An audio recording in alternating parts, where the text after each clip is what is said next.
देखिए, दाखिल खारिज के बाद भी रजिस्ट्रियाँ कैंसल हो रही हैं।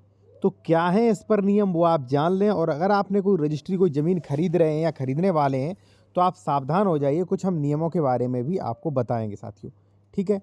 सबसे पहले एक चीज़ मैं आपको बताऊँ साथियों, जब भी आप रजिस्ट्री करवाने जा रहे हो, तो वहाँ पे स्पष्ट नियम है, जो ज़मीन आप खरीद रहे हैं, वो खुद आप चेक कर लें, ठीक है? उसकी जाँच-पड़ताल आपको खुद कर लेनी चाहिए। ये जो है, ये यहाँ पे आप देख सकते हैं, जो ऑफ़िशियल वेबसाइट जो है आईजीआरएस स्टाम्प एवं रजिस्ट्रेशन विभाग, रजिस्ट्री विभाग की, उस पे स्पष्ट नियम है, बहुत बड़ा ये पेज है, ठीक है? और बाकी आप ये चीज़ें आप चेक कर सकते हैं, ठीक है ना? अब कई लोग सोचते हैं कि भाई मेरी तो रजिस्ट्री हो गई, अब कुछ नहीं होने वाला। भाई रजिस्ट्री होने के बाद, दाखिल खारिज के बाद भी रजिस्ट्रियाँ कैंसल हो रही हैं। अब वो कैसे, वो आप जान लीजिए। और इसी साथियों, और अगर आप कोई भी कानूनी सलाह लेना चाह रहे हैं विशेषज्ञ द्वारा, तो कॉन्टैक्ट नंबर वीडियो की डिस्क्रिप्शन में मिल जाएगा। या आप कोई ज़मीन खरीद रहे हैं, खरीद चुके हैं, उसका डॉक्यूमेंट्स आपको चेक करवाना है कि ज़मीन आपकी विवादित तो नहीं, डबल रजिस्ट्री तो नहीं, अंश से अधिक विक्रय तो नहीं, सरकारी तो नहीं, कोई केस तो नहीं चल रहा, तो वो भी आप चेक करवा सकते हैं। कॉन्टैक्ट नंबर वीडियो की डिस्क्रिप्शन में मिल जाएगा। जैसा कि मैंने बताया था, ये चीज़ें आप सारी चीज़ें आप चेक कर लें, और भी अन्य चीज़ें हैं, वो आप सारी चीज़ें ये जो है चेक करके ही ज़मीन खरीदें, ठीक है? अब देखिए, रजिस्ट्री के बाद भी क्यों ये कैंसिल हो रही है, यानी रजिस्ट्री दाखिल खारिज के बाद भी। यहाँ पे साथियों आप देख सकते हैं, यहाँ पे स्पष्ट है कि वर्तमान कार्रवाई श्रीमती, यहाँ पे दिया गया है, मैनपुरी पुनर्स्थापन प्रार्थना पत्र दिनांक 12/7/2021 के आधार पर प्रारंभ हुई, एक कार्रवाई प्रारंभ हुई। प्रार्थी द्वारा अपने प्रार्थना पत्र में उल्लेख किया गया कि प्रश्नगत भूमि वाद में प्रार्थी प्रभावित पक्षकार है। उक्त वाद में पूर्व एक पक्षीय रूप से आदेश पारित 22/6/2019 को तथ्यों की भूल के कारण जो हो गया था। यहाँ पे हुआ क्या था कि एक व्यक्ति ने ज़मीन खरीदी 2019 में, लेकिन वो रजिस्ट्री 2008 में ही हो चुकी थी उस ज़मीन की, ठीक है? अब खतौनी अपडेट नहीं थी, ठीक है ना? उन्होंने ध्यान नहीं दिया, खतौनी अपडेट नहीं थी, ज़मीन खरीद ली 2019 में, ठीक है? और 2008 वाले ने जो है वही कोर्ट में आपत्ति लगा दी कि सर 2008 में हम ही खरीद चुके हैं। अब देखिए, यहाँ पे 2008 को प्रार्थीय स्थित विक्रेता को पुनः जमीन बेचने का अधिकार नहीं रह जाता, इसलिए 6/5/2019 को किया गया बैनामा प्रभाव से शून्य है। देखिए, बिल्कुल कह दिया स्पष्ट कि जो बाद वाला बैनामा था वो बिल्कुल शून्य है। ऐसी स्थिति में पत्रावली आदेश दिनांक जो 2022 में आदेश हुआ था दाखिल खारिज का, वो भी निरस्त कर दिया गया। कहने का मतलब साथियों ये है कि एक पार्टी के साथ डबल रजिस्ट्री वाला फ्रॉड हो चुका। डबल रजिस्ट्री जिसका बाद में रजिस्ट्री हुई थी, उसने दाखिल खारिज भी करवा लिया था, लेकिन बाद में ये जो है कैंसिल होके पहले ही वाला मान्य रहा, ठीक है? तो इसलिए ये तो स्पष्ट हो गया कि भाई आप सावधानी रखें। अब देखिए, और भी आपको उदाहरण देता हूँ एक चीज़ साथियों, फिर मैं कहूँगा, अगर आपको कोई कानूनी सलाह लेनी है विशेषज्ञ द्वारा, तो कॉन्टैक्ट नंबर वीडियो के डिस्क्रिप्शन में मिल जाएगा। कोई ज़मीन खरीद रहे हैं, कंसल्टेशन करना है आपको, ठीक है? कोई डॉक्यूमेंट चेक करवाना, तो भी कॉन्टैक्ट नंबर वीडियो के डिस्क्रिप्शन में मिल जाएगा। अब देखिए, यहाँ पे साथियों एक्चुअली हम कुछ और बिंदुओं पर भी बात करेंगे, जैसे साथियों रजिस्ट्री कब कैंसिल हो सकती है, रजिस्ट्री कैंसिल की समय सीमा, दाखिल खारिज के बाद रजिस्ट्री कैंसिल कैसे होता है, और रजिस्ट्री पर क्या क्या आप सावधानी रखें। अब रजिस्ट्री कैंसिल कब हो सकती है वो आप जान लीजिए। अब देखिए साथियों, यहाँ पे एक व्यक्ति ने ज़मीन खरीदी थी, ठीक है? यहाँ पे जो ज़मीन खरीदी थी, 28 नंबर प्लॉट खरीदा था, खसरा संख्या 36 में, ठीक है? ए ने खरीद लिया, यहाँ पे रजिस्ट्री संख्या 5307, ठीक है ना? अब यही सेम देख सकते हैं आप, सेम प्लॉट की दोबारा रजिस्ट्री हो गई।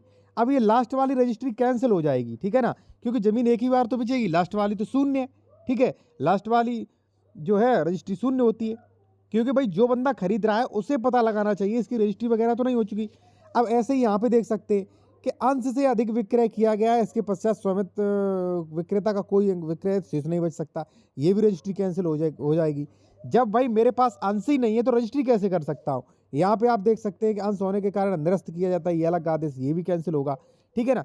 तो कहने का मतलब साथियों ये है कि रजिस्ट्री कब कब कैंसिल होने वाली है, जब भी आपकी डबल रजिस्ट्री हो जाती है, अंश से अधिक विक्रय हो जाती है, सरकारी ज़मीन की रजिस्ट्री हो जाती है, ठीक है? या आप बिना प्रतिफल के कोई भी रजिस्ट्री हो जाती है, तो ऐसी कंडीशन में भी रजिस्ट्री कैंसिल हो जाएगी, क्योंकि प्रतिफल के बिना करार जो है वो शून्य होते हैं, ठीक है? प्रतिफल के बिना।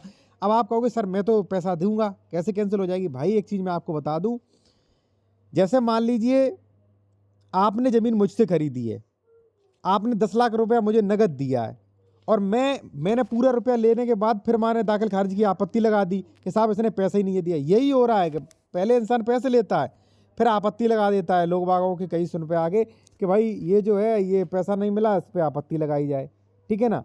तो खामा खामा आपको परेशान होने पड़ेगा, ठीक है ना? तो ये चीज़ का भी ध्यान रखें आप, ठीक है ना? डबल रजिस्ट्री, अंश से अधिक विक्रय, सरकारी ज़मीन, विवादित ज़मीन, या मान लीजिए आप बिना प्रतिफल के या नगद कैश लेन देन कर रहे हैं, तो रजिस्ट्री आपकी कैंसिलेशन होने के चांस हैं, ध्यान रखना, प्रॉपर्टी ट्रांसफर एक्ट सेक्शन 3 ये कहता है कि भाई जो ज़मीन आप खरीद रहे हैं उसके बारे में जांच पड़ताल करना आपका कर्तव्य है कि इसका पहले एग्रीमेंट, कोई लीज होल्ड, कोई लीज एग्रीमेंट, कोई रेंट एग्रीमेंट या कोई अन्य एग्रीमेंट नहीं हो रखा, कोई सेल डीड तो नहीं हो रखी, कोई गिफ्ट डीड तो नहीं हो रखी है। ये सारी चीज़ें आप पता करिए ना, ठीक है। दूसरा, रजिस्ट्री कैंसिलेशन की समय सीमा, तो यहाँ पे समय सीमा जो है वो लगभग 3 वर्ष है। कुछ परिस्थितियों में इसे बढ़ाया भी जा सकता है, ठीक है ना। अब देखिए इसमें जो है दाखिल खारिज के बाद भी रजिस्ट्री कैंसिल, अगर मान लीजिए मैं हूँ, मुझसे आपने प्रॉपर्टी खरीदी, हमने वो प्रॉपर्टी 2008 में बेच दी, ठीक है। उदाहरण ध्यान से सुनना आप, ठीक है ना। और फिर मैं आपको बता दूं, लीगल एडवाइस के लिए कॉन्टैक्ट नंबर वीडियो की डिस्क्रिप्शन में दिया गया है, इसलिए मैं बताता हूँ। काफ़ी लोग जो है कमेंट्स में जो है क्वेश्चन करते हैं कि सर कमेंट वो अपना कॉन्टैक्ट नंबर दे दीजिए, ठीक है ना। जैसे मान लीजिए आपने मुझसे ज़मीन खरीदी, 2008 में मैंने ज़मीन बेच दी, ठीक है ना। वो रहता है कहीं बाहर, ज़मीन खाली पड़ी, किसी को संज्ञान में नहीं। अब 2025 में आके मैंने आपको ज़मीन बेच दी, ठीक है। आपने उस ज़मीन का दाखिल खारिज करा दिया, क्योंकि 2008 वाले ने दाखिल खारिज कराया नहीं था, तो भाई इसका तो दाखिल खारिज है ही नहीं, मेरा दाखिल खारिज आपने करा लिया।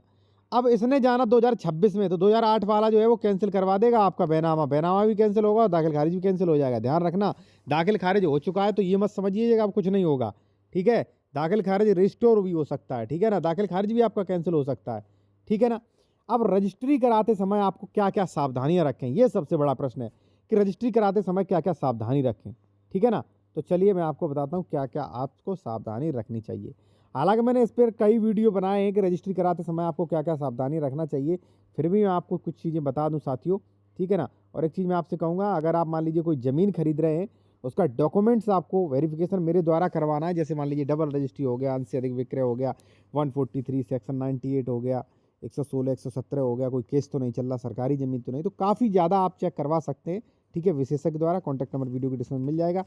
देखिए ज़मीन खरीद रहे हैं तो सबसे पहले मेरा नोटिस जो है ये मैंने पूरा फुल वीडियो पे डाला है, जो कि खुद रजिस्ट्री विभाग ने इसमें सब कुछ बताया, ये अधूरा है, केवल एक पॉइंट है अभी इसमें, ठीक है ना, आप ले सकते हैं। दूसरा ये साथियों, जैसे मान लीजिए आप ज़मीन खरीद रहे हैं तो SC ST की तो नहीं, ये आप देख लें, SC ST का है तो प्लॉट भी मत खरीदे बिना 98 की परमिशन। खतौनी की श्रेणी या संक्रमणी ज़मीन है कि संक्रमणी, ये चेक करें।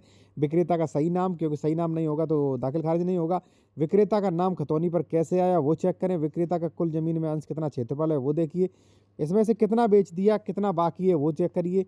इसमें पैतृक ज़मीन अगर नहीं है तो ट्रांसफ़र का जरिया क्या था। जैसे मान लीजिए मेरी पैतृक ज़मीन नहीं है, तो या तो मुझे दान से मिली होगी या वसीयत से मिली होगी या गिफ्ट डीड, सेल डीड जो भी है, तो वो दिखाएं हम और उसका आप वेरिफिकेशन करें। खतौनी पर हुए सभी आदेश चेक करें, कोई रेस्टोर का आदेश तो नहीं, कोई 116 117 कोई 24 का आदेश तो नहीं, वो भी आप चेक करें। खतौनी पर लोन या बंधक तो नहीं है, वो आप चेक करें। इसके अलावा आप चेक करें डबल रजिस्ट्री, ठीक है ना, कि डबल रजिस्ट्री तो नहीं है, ठीक है। आप चाहें तो मेरे द्वारा भी ये चेक करवा सकते हैं, डबल रजिस्ट्री, ठीक है ना। अंश से अधिक विक्रय, ये चीज़ें आप चेक करवाइए, ठीक है ना। और ये भी चेक करवाइए इस पे कोई केस पेंडिंग में तो नहीं है, किन किन धाराओं में केस चल रहे हैं साथियों, ठीक है। तो मेरी समझ से जो है इतना आपको चेक करवा लेना चाहिए साथियों। और अगर आप कोई भी कानूनी सलाह लेना चाहते हैं तो कॉन्टैक्ट नंबर वीडियो की डिस्क्रिप्शन में आपको मिल जाएगा। धन्यवाद।